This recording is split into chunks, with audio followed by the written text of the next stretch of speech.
আসসালামু আলাইকুম সুপ্রিয় শিক্ষার্থীরা, আশা করি সকলেই ভালো আছেন।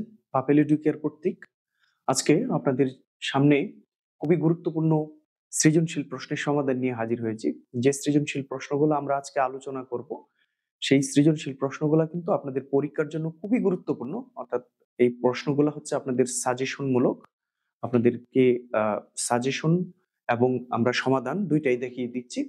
অর্থাৎ আমরা আজকে আলোচনা করব চতুর্থ অধ্যায় এসিড কারো সমতা থেকে সৃজনশীল প্রশ্ন, খুবই ইম্পর্টেন্ট এই সৃজনশীল প্রশ্নগুলা। এবং এই সৃজনশীল প্রশ্নগুলোর যে নিয়মগুলা সেগুলো আয়ত্ত করলে আপনারা কিন্তু একদম পরীক্ষাতে একটা ভালো কিছু করতে পারবে। তো চলুন আমরা সৃজনশীল প্রশ্নগুলা দেখি। প্রথমেই যে সৃজনশীলটা রয়েছে খুবই গুরুত্বপূর্ণ একটি সৃজনশীল, বারবার পরীক্ষাতে আসে এই আঙ্গিকের প্রশ্নগুলা। একটু মনোযোগ দিয়ে বোঝার চেষ্টা করবেন। দেখেন এখানে HCl এবং NaOH অর্থাৎ হাইড্রোক্লোরিক অ্যাসিড এবং সোডিয়াম হাইড্রোক্সাইড বিক্রিয়া করে সোডিয়াম ক্লোরাইড নামক একটা লবণ তৈরি করেছে, ঠিক আছে, প্লাস এখানে H2O অর্থাৎ পানি তৈরি করেছে, ঠিক আছে। প্রথমেই যে জিনিসটা খেয়াল করতে হবে যে বিক্রিয়ক গুলো বিক্রিয়া করে লবণ পানি উৎপন্ন করেছে, তার মানে এখানে যে বিক্রিয়াটা ঘটেছে সেই বিক্রিয়াটা কি ধরনের বিক্রিয়া, অর্থাৎ লবণ পানি উৎপন্ন হওয়ার জন্য অবশ্যই যে জিনিসগুলো লাগে সেটা হচ্ছে অ্যাসিড আর একটা হচ্ছে ক্ষার। এই দুইটা জিনিস কিন্তু লাগে। অ্যাসিড ক্ষারে বিক্রিয়া করলে লবণ পানি উৎপন্ন হবে। তার মানে এই যে টোটাল বিক্রিয়াটা হলো, এই টোটাল বিক্রিয়াটা হচ্ছে প্রশমন বিক্রিয়া। প্রশমন বিক্রিয়া এটা আপনাকে প্রথমেই আইডেন্টিফাই করে ফেলতে হবে, তাহলে কিন্তু আপনি প্রশ্নগুলো খুব সহজেই সমাধান করতে পারবেন। দেখেন বিক্রিয়া দেওয়া আছে, নিচে প্রশ্নগুলো আছে। নিরপেক্ষ দ্রবণের পিএইচ কত? গাঢ় অ্যাসিড ও ক্ষার বিপজ্জনক কেন? উদ্দীপকের বিক্রিয়াটি কি ধরনের বিক্রিয়া ব্যাখ্যা করো? দৈনন্দিন জীবনে উদ্দীপকের বিক্রিয়ার গুরুত্ব বিশ্লেষণ করো। ঠিক আছে, আমরা এক এক করে প্রত্যেকটা প্রশ্ন সমাধান করব। দেখেন প্রথম যে প্রশ্নটা আছে, নিরপেক্ষ দ্রবণের পিএইচ কত? অর্থাৎ আমরা পিএইচ স্কেল সম্পর্কে আমরা আমাদের যে অধ্যায় ভিত্তিক আলোচনাগুলো আছে সেখানে কিন্তু আমরা দেখিয়েছি যে পিএইচ আসলে কি। পিএইচ হচ্ছে আপনার হাইড্রোজেনের চাপ, অর্থাৎ কোনো একটা দ্রবণের উপর বা কোনো একটা বস্তুর উপর হাইড্রোজেন যে চাপ প্রদান করে সেটাকে আমরা বলি পিএইচ, বা আমরা যদি ইংরেজিতে বলি তাহলে হয় প্রেসার অফ হাইড্রোজেন, হাইড্রোজেনের চাপ। ঠিক আছে, ওইটার একটা স্কেল আমরা দেখেছি। স্কেলটা হচ্ছে 0 থেকে একেবারে 14 পর্যন্ত, অর্থাৎ 0 থেকে 14 পর্যন্ত। এখানে 0 থেকে 14 এর মাঝখানে একটা নিরপেক্ষ স্থান আছে। অর্থাৎ আমি যদি আপনাদেরকে একটু দেখিয়ে দিই, অর্থাৎ এখানে এরকম একটা স্কেল হয়, অর্থাৎ 7, 8, 9, 10, 11, 12, 13, 14, এদিকে ঠিক 6, 5, 4, 3, 2, 1, 0, 0 থেকে একেবারে 14 পর্যন্ত আপনারা যদি মার্ক করেন তাহলে এখানে আমরা দেখতে পাই কি যে একটা 1, 2, 3, 4, 5, 6, 7, এই যে একটা ঘর আছে, এই যে ঘরটা এটাকে বলা হয় নিরপেক্ষ, অর্থাৎ 7। আমরা যদি কাউন্ট করি 1, 2, 3, 4, 5, 6, 7, ঠিক আছে, আমরা এই ঘরটাকে অর্থাৎ এইখানে আহ এইটাকে আমরা নিব, ধরেন আমরা এখানে একটু মার্ক করে দিচ্ছি, দেখেন 2, হ্যাঁ। তাহলে এইখানে যে 7 নাম্বার যে ঘরটা আছে, 1, 2, 3, 4, 5, 6, 7, এই যে এই ঘরটা আছে, ওই পাশেও 7, ওই পাশেও 7, এরকম যে ঘরটা আছে এটা হচ্ছে নিরপেক্ষ। নিরপেক্ষ তার মানে এটা হচ্ছে 7, ঠিক আছে 7। তারপরে আপনারা 8, 9, 10 এভাবে যাবেন আর এইদিকে কমে আসবে 6, 4, 5। তার মানে এইটা হচ্ছে নিরপেক্ষ মান, অর্থাৎ কোন দ্রবণের পিএইচ, নিরপেক্ষ দ্রবণের পিএইচ হবে 7, নিরপেক্ষ দ্রবণের পিএইচ হবে 7। আমি আশা করি আপনারা বুঝতে পেরেছেন। পরবর্তী যে প্রশ্নটা আছে, গাঢ় অ্যাসিড ও গাঢ় মানে ক্ষার, অর্থাৎ দুইটাই গাঢ়। গাঢ় মানে আমরা কি বুঝি? গাঢ় বলতে আমরা যেটা বুঝি সেটা হচ্ছে একটু ঘন এবং খুব শক্তিশালী, যেটাকে বলি আরকি। তো শক্তিশালী অ্যাসিড গুলা সবসময় বিপজ্জনক হয়। কেননা ওই শক্তিশালী অ্যাসিড গুলার পিএইচ মান থাকে খুব কম। আবার অনুরূপভাবে আমরা যদি আ ক্ষারের দিকে তাকাই তাহলে আ গাঢ় ক্ষারগুলার পিএইচ মান থাকে খুব বেশি। সেক্ষেত্রে প্রবলেমটা হয় কি যে এগুলা অ্যাসিড, যদি গাঢ় অ্যাসিড আপনার শরীরে পড়ে বা আপনি অসতর্কভাবে কোথাও প্রয়োগ করে ফেলেন তাহলে দেখা যাবে কি সেখানে একটা বিপদ ঘটতে পারে। অর্থাৎ তাহলে আমরা প্রশ্নটার উত্তরটা কিভাবে করব? গাঢ় অ্যাসিড ও গাঢ় ক্ষার বিপজ্জনক কেন? গাঢ় অ্যাসিডের পিএইচ মান খুব কম থাকার কারণে সেটি যে কোনো জিনিসের মধ্যে একটা বিরূপ প্রতিক্রিয়া সৃষ্টি করতে পারে। ঠিক অনুরূপভাবে ক্ষারের পিএইচ মান খুব বেশি থাকার কারণে সেটা কোথাও প্রয়োগ করলে, যেমন চুন আপনি বেশি খেয়ে ফেললে জিহ্বা পুড়ে যায়, ঠিক অ্যাসিড যদি কোথাও শরীরে পড়ে শরীর পুড়ে যায়।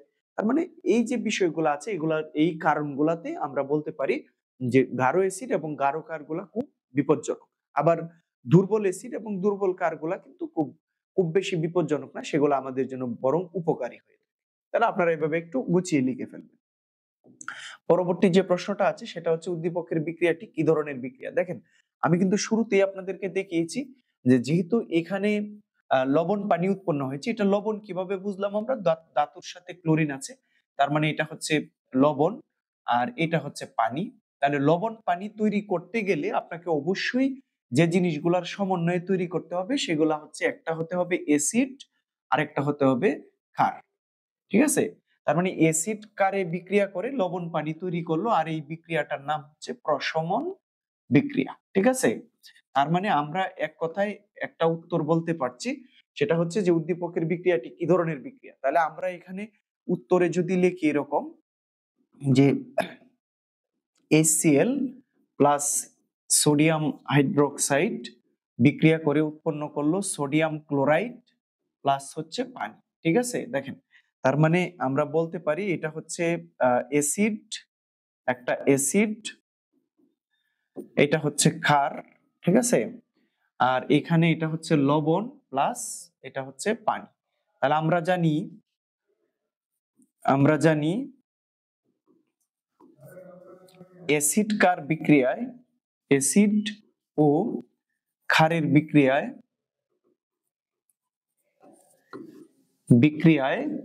লবণ পানি উৎপন্ন হওয়ার প্রক্রিয়াকে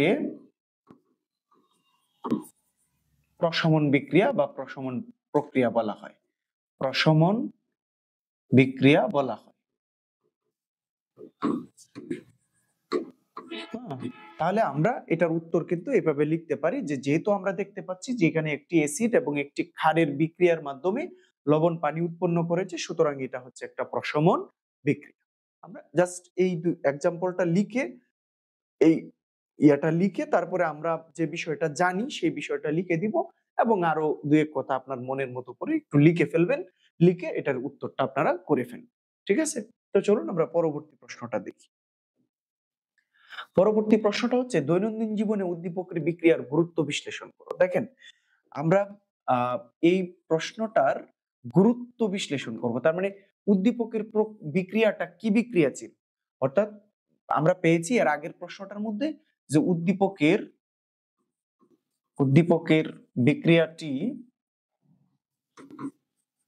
বিক্রিয়াটি হলো প্রশমন বিক্রিয়া।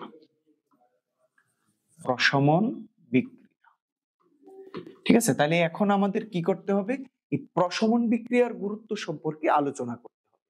এখন দেখেন প্রশমন বিক্রিয়াটা কিভাবে আমাদের জন্য গুরুত্বপূর্ণ হয়ে দাঁড়ায় সেটা আমরা একটু এক্সাম্পল দিই। দেখেন, আমাদের পেটে যে অ্যাসিড উৎপন্ন হয়, যেটাকে আমরা অ্যাসিডিটি বলে থাকি, যে ডাক্তার সাহেব খুব অ্যাসিড হচ্ছে আমার একটা ওষুধ দেন, উৎপন্ন হয়, সেটি মূলত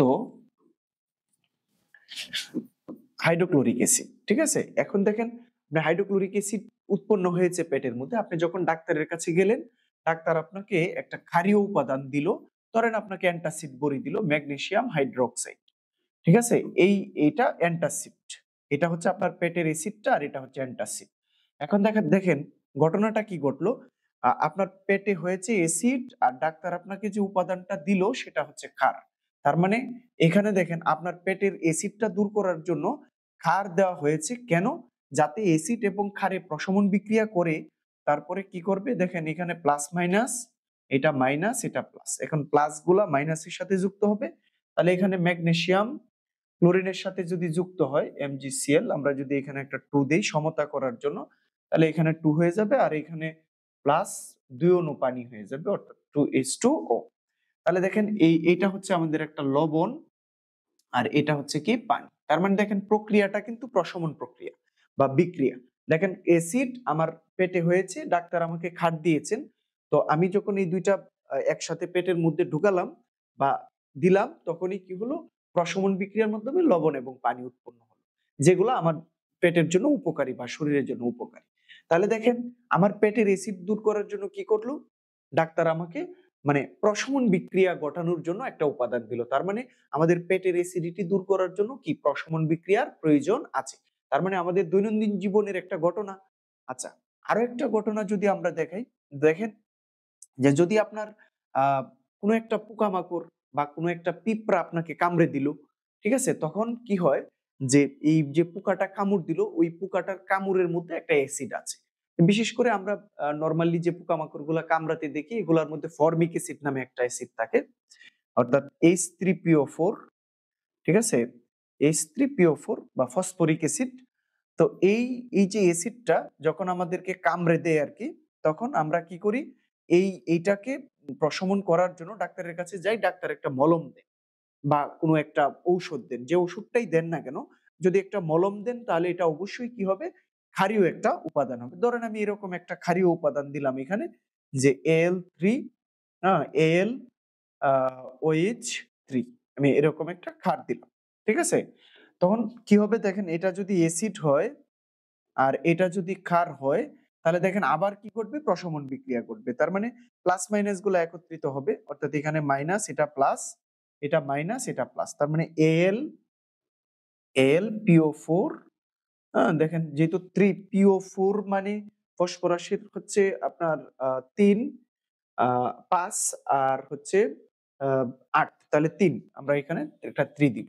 AlPO3 প্লাস, তার মানে এটা হচ্ছে কি আমাদের একটা লবণ, অর্থাৎ এই জায়গাটা হবে লবণ, আর অন্যদিকে বাকি যে এলিমেন্ট গুলা আছে এগুলা আমাদের ৩ অণু পানি তৈরি করে ফেলবে। 3H2O, পানি। দেখেন, তার মানে আপনার ব্যথাটা দূর করার জন্য, পোকার কামড়ের যে ব্যথাটা সেটা দূর করার জন্য ডাক্তার সাহেব আমাকে কি দিলেন? খাট দিলেন প্রশমন বিক্রিয়া ঘটানোর জন্য। তার মানে প্রশমন বিক্রিয়াগুলো আমাদের মানে জীবনে, দৈনন্দিন জীবনে এভাবেই কাজে লাগতে থাকে। ঠিক আছে? এই ২ টা উদাহরণ দিবেন এবং আপনি দেখবেন যে বিভিন্ন ধরনের সমস্যা থেকে উত্তরণের জন্য প্রশমন বিক্রিয়া আমাদেরকে সহায়তা করে থাকে। ওই ব্যাপারগুলো একটু গুছিয়ে লিখে ফেলবেন। চলুন আমরা পরবর্তী সৃজনশীলটি দেখি। দেখেন খুবই ইম্পোর্টেন্ট একটি সৃজনশীল। কি বলা আছে দেখেন, টেক্সটাইল মিল ও ডাইং শিল্প রং ও সালফিউরিক অ্যাসিড যুক্ত বর্জ্য সরাসরি নিকটস্থ জলাশয়ে ফেলেছে। হ্যাঁ, ফেলে আসতেছে, সেটা আমরা দেখি। ফলে এ সমস্ত জলাশয়ে জলজ প্রাণীর বসবাসের অনুপযুক্ত হয়ে পড়ছে। ঠিক আছে? আমাদেরকে প্রশ্নগুলা কি বলেছে দেখেন, প্রথম প্রশ্নটা বলেছে ক্ষর পানি কাকে বলে? হ্যাঁ, অর্থাৎ পানি কেন ক্ষর হয়? আরেকটা হচ্ছে বিওডি বলতে কি বোঝায়? খুবই ইম্পর্টেন্ট একটি প্রশ্ন। তারপর হচ্ছে উদ্দীপকের এসিড দূষণ নিয়ন্ত্রণে তোমার যৌক্তিক পরামর্শ, তুমি কিভাবে পরামর্শ দিবে?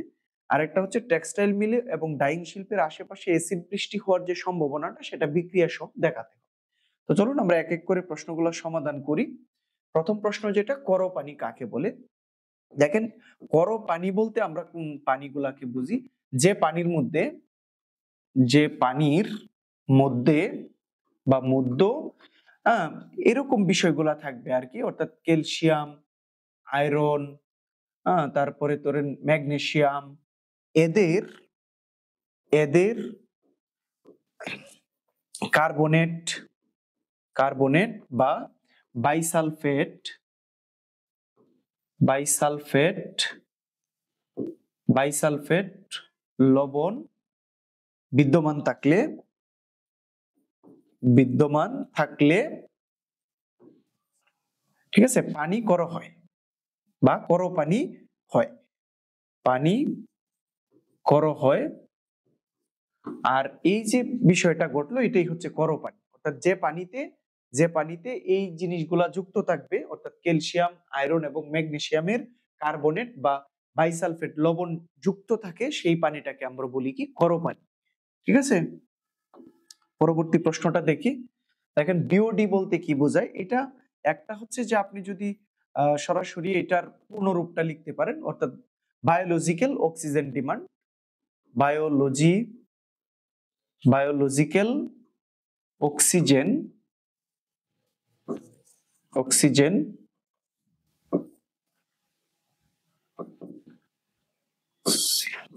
বায়োলজিক্যাল অক্সিজেন ডিমান্ড, ঠিক আছে একটা।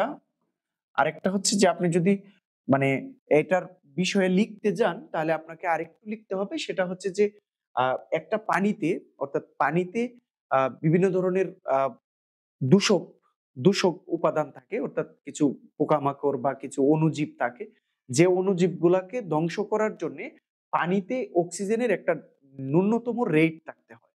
যে পানিতে ওই দূষক গুলাকে নিয়ন্ত্রণ করার জন্য পানিতে যে ন্যূনতম রেটটা থাকবে সেই রেটটাকে আমরা সাধারণত বলে থাকি বিওডি। তো চলুন আমরা পরবর্তী সৃজনশীলটি দেখি, পরবর্তী প্রশ্নটা দেখি। দেখেন পরবর্তী প্রশ্নে কি বলা আছে, উদ্দীপকের অ্যাসিড দূষণ নিয়ন্ত্রণে তোমার যৌক্তিক পরামর্শ দাও। দেখেন আমাদের অ্যাসিড দূষণ নিয়ন্ত্রণ করব, হ্যাঁ অ্যাসিড দূষণ নিয়ন্ত্রণ মূলত আগে আমাকে জানতে হবে যে অ্যাসিড দূষণটা কেন হচ্ছে। অ্যাসিড দূষণটা হওয়ার কারণ হচ্ছে যে আমরা যে মিল বা কলকারখানা যেগুলা ব্যবহার করছি, এই কলকারখানাতে যে আহ বর্জ্যগুলা তৈরি হচ্ছে বা যে আমরা কেমিক্যাল গুলা ব্যবহার করছি, সেই কেমিক্যাল গুলা যখন পোড়ানো হচ্ছে, জ্বালানো হচ্ছে বা ব্যবহার করা হচ্ছে, সেগুলা বায়ুর সাথে মিশ্রিত হয়ে আমাদের বায়ুমণ্ডলে একটা লেয়ার তৈরি করছে বা স্তর তৈরি করতেছে। এখন এই যে লেয়ার গুলা তৈরি হচ্ছে, এই লেয়ার গুলার কারণে যখন বায়ুমণ্ডল থেকে বৃষ্টি পড়ে এসে তখন এই লেয়ার গুলাতে আহ, থাকা যে বর্জ্য পদার্থের মধ্যে যে রাসায়নিক উপাদানগুলো আছে, সেই উপাদানগুলা সাথে মিশ্রিত হয়ে আমাদের আহ, পৃথিবীতে এসে পড়ে। তারে এসিড বৃষ্টি হওয়া বা এসিড দূষণ নিয়ন্ত্রণ করার জন্য আমাদেরকে প্রথমেই যে কাজটা করতে হবে সেটা হচ্ছে মিল ফ্যাক্টরি গুলাকে একটা নিয়মের আওতায় আনতে হবে এবং দূষিত কেমিক্যাল গুলা যতটা সম্ভব কম ব্যবহার করতে হবে। হ্যাঁ, এই ব্যবহার গুলা সম্পর্কে আমাদের সচেতন হতে হবে। এই যে বিষয়গুলো আছে, এই বিষয়গুলো যদি আমরা করতে পারি তাহলে কি হতে পারে, এসিড দূষণ নিয়ন্ত্রণ হতে পারে। এগুলো আমি লিখি নাই, জাস্ট আমি আপনাকে বলে দিয়েছি। আপনি কিন্তু এই বলাটা থেকে আপনি গুছিয়ে লিখে ফেলতে পারবেন, এখানে কোনো রাসায়নিক সমীকরণের প্রয়োজন নেই, জাস্ট আপনি গুছিয়ে লিখে ফেলবেন। বাট পরের যে প্রশ্নটা আছে সেখানে কিন্তু আমাদের মানে বিক্রিয়াটা দেখাতে বলেছে, আমরা পরের পরবর্তী প্রশ্নে বিক্রিয়াটা দেখাবো। দেখেন বলছে যে টেক্সটাইল মিল ও ডাইং শিল্পের আশেপাশে এসিড বৃষ্টির সম্ভাবনা বিক্রিয়া সহ লিখ। দেখেন এসিড মানে এসিড বৃষ্টি সব জায়গায় হবে সেরকম না, তবে মিল ফ্যাক্টরি বা শিল্প কলকারখানার আশপাশের যে অঞ্চলগুলো আছে সেগুলাতে বেশি হয়ে থাকে। কেন হয়ে থাকে দেখেন, আমরা যে প্রথমেই যে কথাটা বলেছি আপনাদেরকে, সেই কথাটা হচ্ছে যে শিল্প কলকারখানার যে বর্জ্যগুলা মানে নিঃসৃত করছে, সেই বর্জ্যগুলাতে আসলে কি কেমিক্যাল গুলা থাকে। দেখেন শিল্প কলকারখানার বর্জ্যতে, অর্থাৎ শিল্প আমি একটু ছোট করে লিখে দিই, মিল ও ডাইং এর যে বর্জ্য উপাদান থাকে তা থেকে সালফার ট্রাইঅক্সাইড, নাইট্রোজেন ট্রাইঅক্সাইড নামক কিছু রাসায়নিক পদার্থ নিঃসৃত হয়।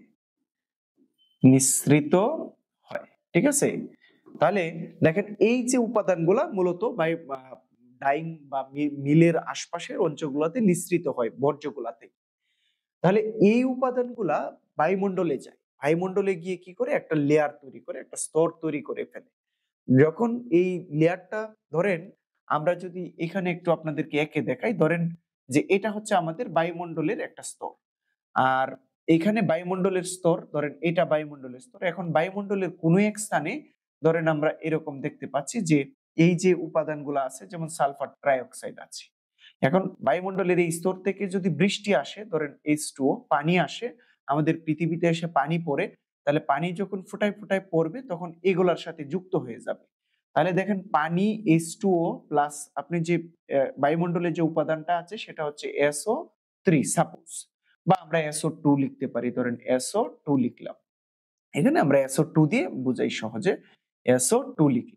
এখন দেখেন এই যে পানি আছে এবং SO2 আছে, এই ২ টা যখন একসাথে মিশ্রিত হবে, এই ২ টা মিশ্রিত হয়ে আমাদের পৃথিবীতে যে জিনিসটা পড়বে এসে সেটা হবে কি দেখেন H2, আ আমরা এটার সাথে এড করলাম, বা আমরা 3 ও দিতে পারি। আমি সহজে বুঝাই আপনাদেরকে, 3 দিয়ে বুঝাইলাই শুরুতে, তাহলে আমরা একটা কমন জিনিস পেয়ে যাব। যেমন কমন জিনিসটা কি পাবো দেখেন, H2 আর এটার সাথে যুক্ত হলে SO4। এই যে দেখেন ৩ টা অক্সিজেন আর এই একটা। ৪ টা হয়ে গেল, সালফার একটা ছিল একটা, হাইড্রোজেন ২ টা ছিল ২ টা। দেখেন এইটাকে আমরা কি নামে চিনি? এটাকে আমরা সালফিউরিক অ্যাসিড নামে চিনি। তার মানে দেখেন বৃষ্টি হয়েছে, কিন্তু আমরা আমাদের পৃথিবীতে কি পেয়েছি? আমরা অ্যাসিড পেয়েছি। কেন অ্যাসিড পেয়েছি? কারণ এই যে শিল্প কলকারখানার আশপাশের অঞ্চলগুলোর মধ্যে এই যে উপাদানটা ছিল, এই উপাদানটার সাথে বৃষ্টির পানিটা মিশ্রিত হয়ে একটা রাসায়নিক বিক্রিয়া করে তারপরে আমাদেরকে একটা অ্যাসিড প্রদান করেছে। তার মানে এভাবে দেখেন, আপনি যদি অন্যান্যগুলা দিয়েও এরকম দেখেন, ধরেন আপনার বায়ুমণ্ডলে এই জিনিসগুলা নেই, হ্যাঁ? এখানে আছে, মনে করেন ধরেন আমরা NO2 আছে বা NO3 আছে, NO3 আছে, হ্যাঁ? এখন এটা কার সাথে যুক্ত হবে? পানির সাথে। তার মানে দেখেন H2NO3, ঠিক আছে? বা আপনি যদি দেখেন এখানে যে পানির অণু একটু কম বেশি আছে, আপনি সমতা করে নিতে পারবেন। যেমন HNO3, আমরা যদি এটাকে দেখি আর বাকিটা মনে করেন এই পাশে চলে গেল। তাহলে দেখেন HNO3 নাইট্রিক অ্যাসিড তৈরি করে ফেলছে। তার মানে আমরা পৃথিবীতে কি পাচ্ছি? বারবারই অ্যাসিড পাচ্ছি। কেন পাচ্ছি? কারণ এই যে জিনিসগুলা বায়ুমণ্ডলে স্তরটা সৃষ্টি করতেছে, সেটা বায়ুমণ্ডলের বৃষ্টির সাথে এই এগুলা মিশ্রিত হয়ে অ্যাসিড রূপে আমাদের এখানে এসে পতিত হচ্ছে। তার মানে আমরা এখানে ২ টা বিক্রিয়া প্রদান করছি। এরকম ১ম যে বিক্রিয়াটা দিয়েছি, যে পানির সাথে থাকা SO3 বিক্রিয়া করে H2SO4 তৈরি করলো।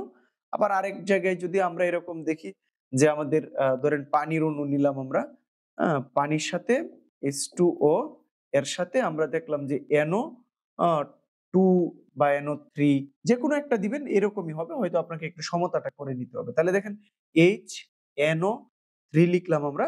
আর আর মনে করেন এখানে আমরা একটু ইয়ে করে নিই, পরিমাণটা যদি একটু বাড়িয়ে কমিয়ে নিই, তাহলে বাকি যেটা আছে এটা পানির অণু হিসাবে এখানে চলে যাবে। ঠিক আছে? তাহলে দেখেন এই যে বারবার আমরা কি পাচ্ছি? অ্যাসিড পাচ্ছি। এখন এই যে অ্যাসিডটা পাচ্ছি আমরা, এই অ্যাসিডটা কেন পাচ্ছি আমরা? বায়ুমণ্ডলে এই জিনিসগুলা থাকার কারণে। এই যে জিনিসগুলো। এখন এই জিনিসগুলা কোথা থেকে নির্গত হচ্ছে? টেক্সটাইল মিল ও ডাইং শিল্পের আশপাশে ওই টেক্সটাইল মিলগুলার বর্জ্য বা রাসায়নিক পদার্থ যে কেমিক্যাল গুলা ব্যবহার করছে, সেগুলা থেকে মূলত এগুলা সৃষ্টি হচ্ছে। তার মানে আমরা বলতে পারি টেক্সটাইল মিল ও ডাইং শিল্পের আশেপাশে অ্যাসিড বৃষ্টির সম্ভাবনা অনেক বেশি থাকে, কারণ সেখানে ওই যে শিল্প কলকারখানার বর্জ্যগুলাতে সালফার ডাইঅক্সাইড, সালফার ট্রাইঅক্সাইড, আ নাইট্রোজেন ডাইঅক্সাইড, নাইট্রোজেন ট্রাইঅক্সাইড নামক উপাদানগুলা থাকার কারণে এসিড বৃষ্টির সম্ভাবনা থাকে। আবার এসিড বৃষ্টি কিভাবে সৃষ্টি হয় সেটাও আমরা বিক্রিয়াগুলাও দেখিয়ে দিলাম। ঠিক আছে? বিক্রিয়া। তাহলে এইটুকু আপনারা জাস্ট গুছিয়ে লিখে ফেলবেন। তাহলে আপনারা কিন্তু ফুল মার্কসটা পেয়ে যাবেন।